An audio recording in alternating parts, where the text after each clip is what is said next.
श्री सत्यनारायण भगवान व्रत कथा। कहा जाता है कि कलयुग में भगवान सत्यनारायण की कथा सबसे सरल, प्रचलित और प्रभावशाली पूजा मानी जाती है। सत्यनारायण भगवान की कथा सुनने और घर में कराने से सुख समृद्धि बनी रहती है। ऐसा माना जाता है कि जो लोग इस कथा को सुनते हैं, उनकी सभी मनोकामनाएं पूरी होती हैं। साथ ही इस व्रत को करने से जीवन के सभी दुख और दरिद्रता का नाश होता है। सत्यनारायण व्रत कथा से वंशजों को सुख, समृद्धि, संतान, यश, कीर्ति, वैभव, पराक्रम, संपत्ति, ऐश्वर्य, सौभाग्य और शुभता का वरदान मिलता है। यह कथा सुनने और घर में कराने से पूर्वजों को भी शांति और मुक्ति मिलती है। सत्यनारायण भगवान विष्णु के एक रूप हैं, जिनकी पूजा हिंदू धर्म में की जाती है। सत्यनारायण भगवान का जन्म विष्णु पुराण के अनुसार भरतवर्ष के दक्षिण भाग में हुआ था। उनके माता पिता का नाम वैवस्वत, मनु और शत्रुपा था। स्कंद पुराण में भगवान विष्णु ने नारद को इस व्रत का महत्व बताया है। ज्योतिष के जानकारों की माने तो सत्यनारायण व्रत कथा के दो भाग हैं। पहले व्रत पूजन और दूसरा सत्यनारायण की कथा। हर महीने की एकादशी, बृहस्पतिवार और पूर्णिमा तिथि को भगवान विष्णु जी का पूजन व कथा करनी चाहिए। आइए सुनते हैं भगवान सत्यनारायण की कथा। शास्त्रों में बताया गया है कि सत्यनारायण व्रत कथा का पाठ करने से व्यक्ति को 1000 यज्ञ करने के बराबर पुण्य फल की प्राप्ति होती है। सत्यनारायण भगवान व्रत कथा में भगवान विष्णु के सत्य स्वरूप के बारे में बताया गया है। इस व्रत का पाठ करने से घर में सुख समृद्धि का वास होता है और भगवान विष्णु की कृपा बना रहती है। एक समय की बात है, नैशिरण्य तीर्थ में शौनिकादि 88,000 ऋषियों ने श्री सूत जी से पूछा, है प्रभु, इस कलयुग में वेद विद्या रहित मनुष्यों को प्रभु भक्ति किस प्रकार मिल सकती है तथा उनका उद्धार कैसे होगा? हे मुनि श्रेष्ठ, कोई ऐसा तप बताइए जिससे थोड़े समय में ही पुण्य मिले और मनवांछित फल भी मिल जाए। इस प्रकार की कथा सुनने की हम इच्छा रखते हैं। सर्व शास्त्रों के ज्ञाता सूत जी बोले, हे वैष्णवों में पूज्य, आप सभी ने प्राणियों के हित की बात पूछी है, इसलिए मैं एक ऐसे श्रेष्ठ व्रत को आप लोगों को बताऊंगा जिसे नारद जी ने लक्ष्मी नारायण जी से पूछा था और लक्ष्मीपति ने मुनिश्रेष्ठ नारद जी से कहा था। आप सब इसे ध्यान से सुनिए।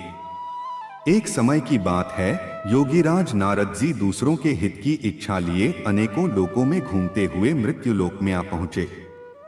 यहाँ उन्होंने अनेक योनियों में जन्मे प्राय सभी मनुष्यों को अपने कर्मों द्वारा अनेकों दुखों से पीड़ित देखा। उनका दुख देख नारद जी सोचने लगे कि कैसा यत्न किया जाए जिसके करने से निश्चित रूप से मानव के दुखों का अंत हो जाए। इसी विचार पर मनन करते हुए वह विष्णुलोक में गए। वहां वह देवों के ईश नारायण की स्तुति करने लगे, जिनके हाथों में शंख, चक्र, गदा और पद्म थे, गले में वरमाला पहने हुए थे।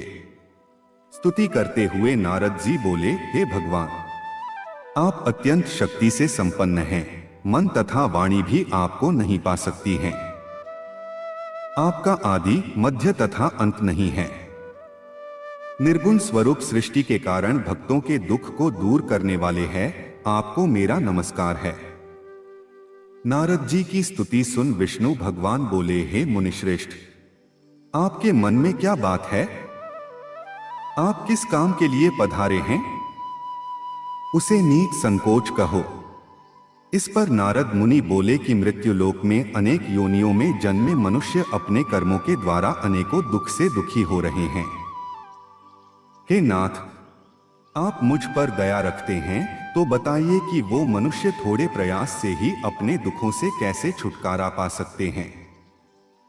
श्रीहरि बोले, हे नारद, मनुष्यों की भलाई के लिए तुमने बहुत अच्छी बात पूछी है। जिसके करने से मनुष्य मोह से छूट जाता है, वह बात मैं कहता हूं, उसे सुनो। स्वर्ग लोक व मृत्युलोक दोनों में एक दुर्लभ उत्तम व्रत है जो पुण्य देने वाला है। आज प्रेमवश होकर मैं उसे तुमसे कहता हूं। श्री सत्यनारायण भगवान का यह व्रत अच्छी तरह विधान पूर्वक करके मनुष्य तुरंत ही यहाँ सुख भोग कर मरने पर मोक्ष पाता है। श्रीहरि के वचन सुन नारद जी बोले कि उस व्रत का फल क्या है और उसका विधान क्या है? यह व्रत किसने किया था? इस व्रत को किस दिन करना चाहिए? सभी कुछ विस्तार से बताएं। नारद की बात सुनकर श्रीहरि बोले, दुख व शोक को दूर करने वाला यह सभी स्थानों पर विजय दिलाने वाला है। मानव को भक्ति व श्रद्धा के साथ शाम को श्री सत्यनारायण की पूजा धर्म परायण होकर ब्राह्मणों व बंधुओं के साथ करनी चाहिए। भक्ति भाव से ही नैवेद्य, केले का फल, घी, दूध और गेहूं का आटा सवाया लें। गेहूं के स्थान पर साठी का आटा, शक्कर तथा गुड़ लेकर व सभी भक्षण योग्य पदार्थों को मिलाकर भगवान का भोग लगाएं। ब्राह्मणों सहित बंधु बांधवों को भी भोजन कराएं। उसके बाद स्वयं भोजन करें।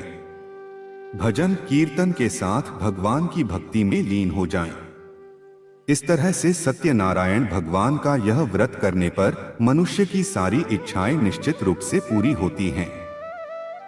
इस कलिकाल अर्थात कलियुग में मृत्युलोक में मोक्ष का यही एक सरल उपाय बताया गया है। सत्यनारायण व्रत कथा का पहला अध्याय संपूर्ण। बोलिए श्री सत्यनारायण भगवान की जय। सत्यनारायण भगवान की व्रत कथा का दूसरा अध्याय। सूत जी बोले, हे ऋषियों, जिसने पहले समय में इस व्रत को किया था उसका इतिहास कहता हूं, ध्यान से सुनो। सुंदर काशीपुरी नगरी में एक अत्यंत निर्धन ब्राह्मण रहता था। भूख प्यास से परेशान वह धरती पर घूमता रहता था। ब्राह्मणों से प्रेम करने वाले भगवान ने एक दिन ब्राह्मण का वेश धारण कर उसके पास जाकर पूछा, हे विप्र, नित्य दुखी होकर तुम पृथ्वी पर क्यों घूमते हो? दीन ब्राह्मण बोला, मैं निर्धन ब्राह्मण हूं, भिक्षा के लिए धरती पर घूमता हूं। हे भगवान, यदि आप इसका कोई उपाय जानते हो तो बताइए।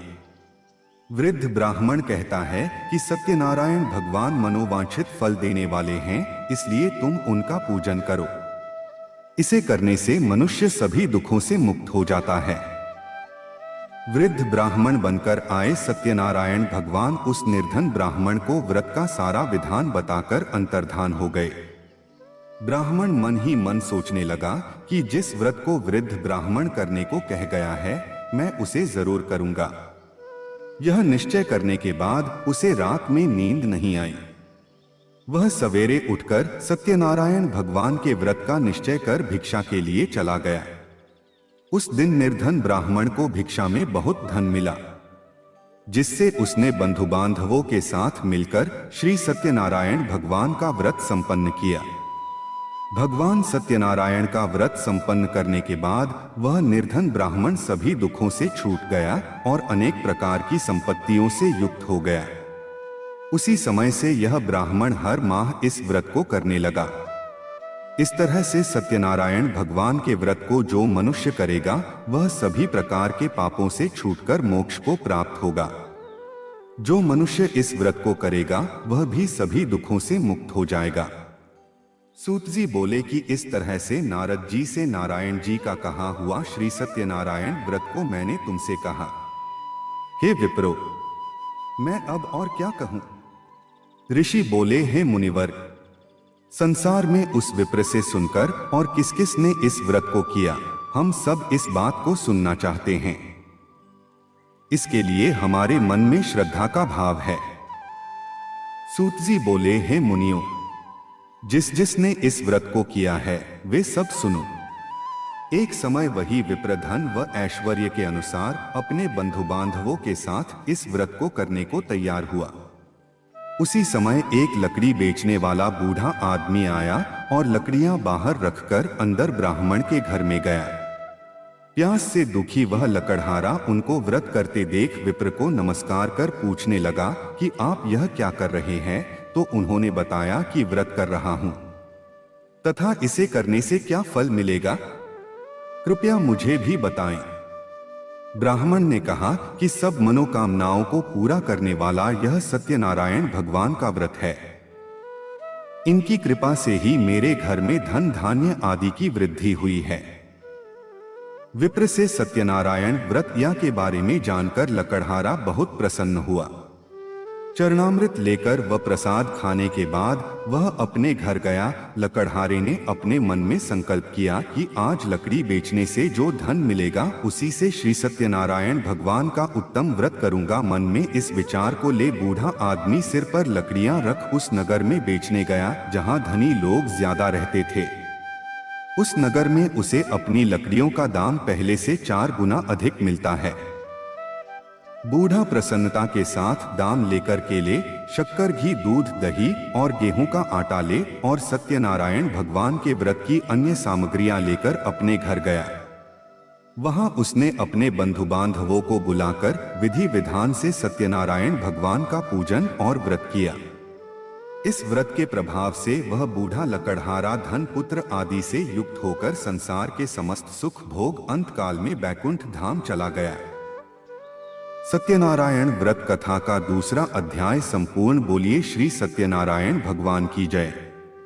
सत्यनारायण भगवान की व्रत कथा का तीसरा अध्याय। सूत जी बोले, हे श्रेष्ठ मुनियों, अब आगे की कथा कहता हूँ। पहले समय में उल्कामुख नाम का एक बुद्धिमान राजा था। वह सत्यवक्ता और जितेंद्रिय था। प्रतिदिन देव स्थानों पर जाता और निर्धनों को धन देकर उनके कष्ट दूर करता था। उसकी पत्नी कमल के समान मुख वाली तथा सती साध्वी थी। भद्रशिला नदी के तट पर उन दोनों ने श्री सत्यनारायण भगवान का व्रत किया। उसी समय साधु नाम का एक वैश्य आया। उसके पास व्यापार करने के लिए बहुत सा धन भी था। राजा को व्रत करते देखकर वह विनय के साथ पूछने लगा, हे राजन, भक्तिभाव से पूर्ण होकर आप यह क्या कर रहे हैं? मैं सुनने की इच्छा रखता हूं तो आप मुझे बताएं। राजा बोला, हे साधु, अपने बंधु बांधवों के साथ पुत्रादि की प्राप्ति के लिए एक महाशक्तिमान श्री सत्यनारायण भगवान का व्रत व पूजन कर रहा हूं। राजा के वचन सुन साधु आदर से बोला, हे राजन, मुझे इस व्रत का सारा विधान कहिए। आपके कथनानुसार मैं भी इस व्रत को करूंगा। मेरी भी संतान नहीं है और इस व्रत को करने से निश्चित रूप से मुझे संतान की प्राप्ति होगी। राजा से व्रत का सारा विधान सुन व्यापार से निवृत्त हो वह अपने घर गया। साधु वैश्य ने अपनी पत्नी को संतान देने वाले इस व्रत का वर्णन कह सुनाया और कहा कि जब मेरी संतान होगी तब मैं इस व्रत को करूंगा। साधु ने इस तरह के वचन अपनी पत्नी लीलावती से कहे। एक दिन लीलावती पति के साथ आनंदित हो सांसारिक धर्म में प्रवृत्त होकर सत्यनारायण भगवान की कृपा से गर्भवती हो गई। 10वें महीने में उसके गर्भ से एक सुंदर कन्या ने जन्म लिया। दिनों दिन वह ऐसे बढ़ने लगी जैसे कि शुक्ल पक्ष का चंद्रमा बढ़ता है। माता पिता ने अपनी कन्या का नाम कलावती रखा। एक दिन लीलावती ने मीठे शब्दों में अपने पति को याद दिलाया कि आपने सत्यनारायण भगवान के जिस व्रत को करने का संकल्प किया था उसे करने का समय आ गया है। आप इस व्रत को करिए। साधु बोला कि हे प्रिय, इस व्रत को मैं उसके विवाह पर करूंगा। इस प्रकार अपनी पत्नी को आश्वासन देकर वह नगर को चला गया। कलावती पिता के घर में रह वृद्धि को प्राप्त हो गई। साधु ने एक बार नगर में अपनी कन्या को सखियों के साथ देखा तो तुरंत ही दूत को बुलाया और कहा कि मेरी कन्या के योग्य वर देखकर आओ। साधु की बात सुनकर दूत कंचन नगर में पहुंचा और वहां देखभाल कर लड़की के सुयोग्य वाणिक पुत्र को ले आया।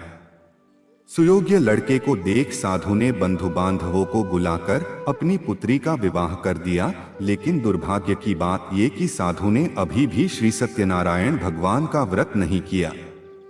इस पर श्री भगवान क्रोधित हो गए और श्राप दिया कि साधु को अत्यधिक दुख मिले। अपने कार्य में कुशल साधु बनिया जमाई को लेकर समुद्र के पास स्थित होकर रत्नासारपुर नगर में गया। वहां जाकर दामाद ससुर दोनों मिलकर चंद्रकेतु राजा के नगर में व्यापार करने लगे।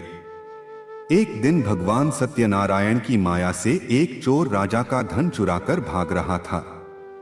उसने राजा के सिपाहियों को अपना पीछा करते देख चुराया हुआ धन वहां रख दिया जहां साधु अपने जमाई के साथ ठहरा हुआ था। राजा के सिपाहियों ने साधु वैश्य के पास राजा का धन पड़ा देखा तो वह ससुर जमाई दोनों को बांधकर प्रसन्नता से राजा के पास ले गए और कहा कि उन दोनों चोरों हम पकड़ लाए हैं, आप आगे की कार्यवाही की आज्ञा दें। राजा की आज्ञा से उन दोनों को कठिन कारावास में डाल दिया गया और उनका सारा धन भी उनसे छीन लिया गया। श्री सत्यनारायण भगवान से श्राप से साधु की पत्नी भी बहुत दुखी हुई। घर में जो धन रखा था उसे चोर चुरा ले गए। शारीरिक तथा मानसिक पीड़ा व भूख प्यास से अति दुखी हो अन्न की चिंता में कलावती के ब्राह्मण के घर गई। वहां उसने श्री सत्यनारायण भगवान का व्रत होते देखा, फिर कथा भी सुनी, वह प्रसाद ग्रहण कर वह रात को घर वापस आई। माता के कलावती से पूछा कि हे पुत्री, अब तक तुम कहां थी? तेरे मन में क्या है? कलावती ने अपनी माता से कहा, हे माता, मैंने एक ब्राह्मण के घर में श्री सत्यनारायण भगवान का व्रत देखा है। कन्या के वचन सुन लीलावती भगवान के पूजन की तैयारी करने लगी। लीलावती ने परिवार व बंधुओं सहित सत्यनारायण भगवान का पूजन किया और उनसे वर मांगा कि मेरे पति तथा जमाई शीघ्र घर आ जाएं। साथ ही यह भी प्रार्थना की कि हम सबका अपराध क्षमा करें। श्री सत्यनारायण भगवान इस व्रत से संतुष्ट हो गए और राजा चंद्रकेतु को सपने में दर्शन दे कहा कि हे राजन, तुम उन दोनों वैश्यों को छोड़ दो और तुमने उनका जो धन लिया है उसे वापस कर दो। अगर ऐसा नहीं किया तो मैं तुम्हारा धन, राज्य व संतान सभी को नष्ट कर दूंगा। राजा को यह सब कहकर वह अंतर्धान हो गए। प्रातः काल सभा में राजा ने अपना सपना सुनाया, फिर बोले कि बणिक पुत्रों को कैद से मुक्त कर सभा में लाओ। दोनों ने आते ही राजा को प्रणाम किया। राजा मीठी वाणी में बोला, हे महानुभावों, भाग्यवश सा कठिन दुख तुम्हें प्राप्त हुआ है, लेकिन अब तुम्हें कोई भय नहीं है। सा कह राजा ने उन दोनों को नए वस्त्राभूषण भी पहनाए और जितना धन उनका लिया था उससे दुगुना धन वापस कर दिया। दोनों वैश्य अपने घर को चल दिए। श्री सत्यनारायण व्रत कथा का 3रा अध्याय संपूर्ण। बोलिए श्री सत्यनारायण भगवान की जय। सत्यनारायण भगवान की व्रत कथा का 4था अध्याय। सूत जी बोले, वैश्य ने मंगलाचार कर अपनी यात्रा आरंभ की और अपने नगर की ओर चल दिए। उनके थोड़ी दूर जाने पर एक दंडी वेशधारी श्री सत्यनारायण ने उनसे पूछा, हे साधु, तेरी नाव में क्या है? अभिवाणी वणिक हंसता हुआ बोला, हे दंडी, आप क्यों पूछते हो? क्या धन लेने की इच्छा है? मेरी नाव में तो बेल व पत्ते भरे हुए हैं। वैश्य के कठोर वचन सुन भगवान बोले, तुम्हारा वचन सत्य हो। दंडी ऐसे वचन कह वहां से दूर चले गए।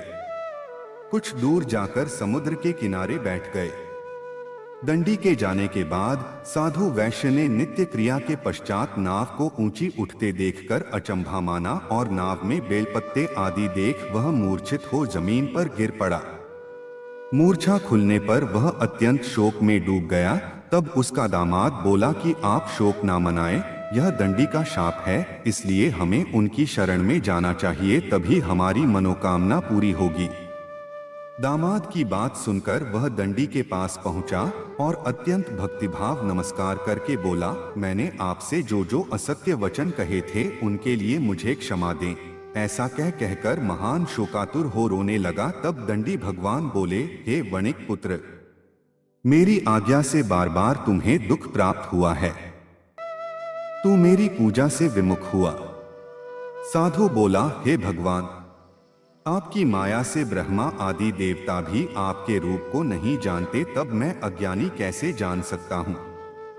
आप प्रसन्न होइए, अब मैं सामर्थ्य के अनुसार आपकी पूजा करूंगा।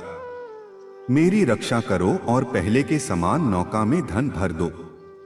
साधु वैश्य के भक्तिपूर्वक वचन सुनकर भगवान प्रसन्न हो गए और उसकी इच्छानुसार वरदान देकर अंतर्धान हो गए। ससुर जमाई जब नाव पर आए तो नाव धन से भरी हुई थी। फिर वहीं अपने अन्य साथियों के साथ सत्यनारायण भगवान का पूजन कर अपने नगर को चल दिए। जब नगर के नजदीक पहुंचे तो दूत को घर पर खबर करने के लिए भेज दिया। दूत साधु की पत्नी को प्रणाम कर कहता है कि मालिक अपने दामाद सहित नगर के निकट आ गए हैं। दूत की बात सुन साधु की पत्नी लीलावती ने बड़े हर्ष के साथ सत्यनारायण भगवान का पूजन कर अपनी पुत्री कलावती से कहा कि मैं अपने पति के दर्शन को जाती हूँ, तू कार्य पूर्ण कर शीघ्र आ जा। माता के से वचन सुन कलावती जल्दी में प्रसाद छोड़ अपने पति के पास चली गई। प्रसाद की अवज्ञा के कारण श्री सत्यनारायण भगवान रुष्ट हो गए और नाव सहित उसके पति को पानी में डुबो दिया।